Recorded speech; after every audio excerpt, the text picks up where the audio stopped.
गोराए लाला के कर बेटी बाड़ी गोराए लाला अंजन पापा के गेटवा बाड़ी चमा चमा चमकेला उनकर बेटी बाड़ी गोराए लाला उनकर बेटी बाड़ी गोराए लाला।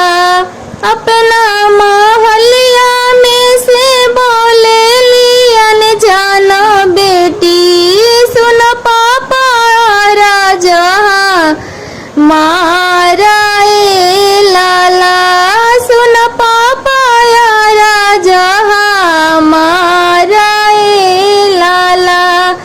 कहवा के हुए पापा बराबरी आतिया हो कहे खाती छे कलश दुआराए लाला कहे खाती छे कलश दुआराए लाला।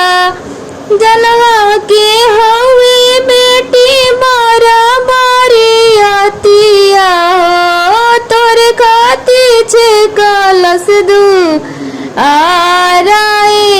लाला तोरे खाती छे कलश दुआराए लाला। अपना महलिया में से निकाले अनजान भैया कांदे पेराई फल ले ले खड़ाई लाला कांदे पेराई फल ले ले खड़ाई लाला।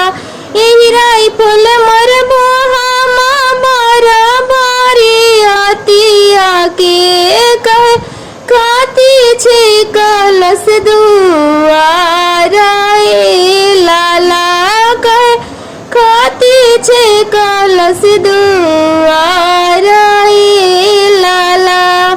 अपना महलिया में से बोले लियन जाना बहिनी सुन भैया राजा माराए लाला सुन भैया राजा माराए लाला।